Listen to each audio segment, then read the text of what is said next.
Assalamualaikum warahmatullahi wabarakatuh. Saya Adwalia Hanif, NIM J3102101136 dari Program Studi Ilmu Gizi kelas 1B. Di sini saya akan menjelaskan tentang LKPWN 4. Berdasarkan laporan gizi global atau Global Nutrition Report pada 2018, Indonesia termasuk ke dalam 17 negara yang memiliki 3 permasalahan gizi sekaligus. Ketiganya yaitu stunting, fasting, dan overeating. Obesitas termasuk dalam masalah gizi yang mengancam kesehatan masyarakat. Gizi buruk adalah status gizi yang didasarkan pada indeks berat badan menurut umur, yang merupakan pandangan istilah Univers dan Severed Rutherford. Balita disebut gizi buruk apabila indeks berat badan menurut umur kurang dari 3. Berdasarkan Undang-Undang No. 36 Pasal 14 Ayat 1 Tahun 2009 tentang Kesehatan, pemerintahan berkewajiban menerapkan standar dan atau kriteria terhadap kesehatan masyarakat, menjamin pelaksanaan dan memudahkan setiap penyelenggaraan terhadap standar dan kriteria tersebut. Selain itu, di dalam SK Menteri Kesehatan tentang standar antropometri penilaian status gizi anak dicantumkan standar-standar dalam penilaian gizi anak yang mengacu pada standar World Health Organization. Standar tersebut terdiri dari panjang badan yang sudah ditemukan, yaitu dengan panjang badan 65 sampai 98 dengan kelipatan 0,5 cm dan berat badan yang sudah ditentukan untuk mengetahui apakah kondisi balita tersebut termasuk tidak.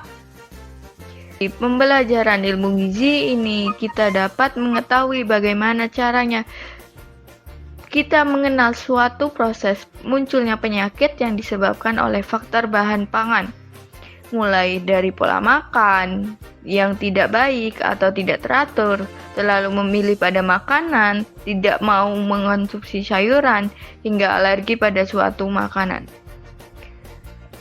Tinggi kasus malnutrisi di Indonesia menunjukkan masih rendahnya tingkat kesadaran masyarakat mengenai gizi. Umumnya, masyarakat mengkonsumsi makanan yang tidak memiliki asupan gizi seimbang. Permasalahan gizi dan kesehatan dalam ranah kehidupan masyarakat di Indonesia cenderung begitu kompleks. Urgensi mengetahui gizi bagi masyarakat luas dan kasus gizi buruk di Indonesia perlu mendapat perhatian bersama. Setiap hari manusia membutuhkan karbohidrat, protein, lemak, vitamin, dan mineral serta sesuai angka kebutuhan gizi yang disarankan. Namun nyatanya masih banyak masyarakat Indonesia yang mengonsumsi makanan tidak berdasarkan pada kebutuhan gizi. Kandungan gizi tidak diperhatikan sehingga makanan yang masuk ke dalam tubuh hanya akan menjadi sampah dan tidak menyehatkan. Pancasila merupakan mata kuliah yang sangat berkaitan dengan gizi, sebagai bukti bahwa Pancasila mampu tetap menjadi perekat bangsa, yaitu pergantian kekuasaan dari periode ke periode hingga saat ini.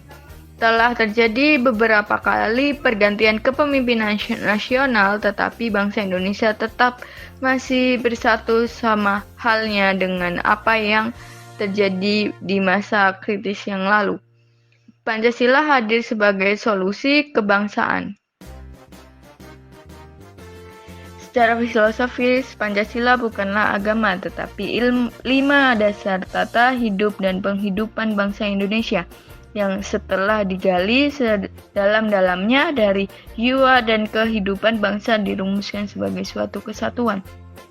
Secara historis, Pancasila sebagai dasar negara diperkenalkan oleh Soekarno pada sidang Badan Penyelidikan Usaha-usaha Persiapan Kemerdekaan BPUPKI di Jakarta pada tanggal 1 Juni 1945.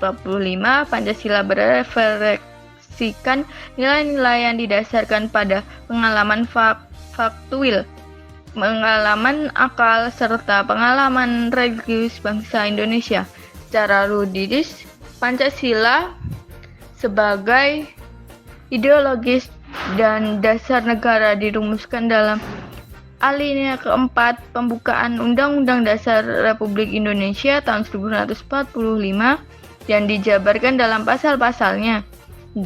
Dalam penyusunan peraturan perundang-undangan, nilai-nilai Pancasila harus ditetapkan sebagai nilai bersifat mata yuridis yang melandasi lahirnya norma-norma hukum di bawah Undang-Undang Dasar Negara Republik Indonesia 1945 yang mengikat semua warga, kementerian, dan lembaga dalam negara kesatuan Republik Indonesia.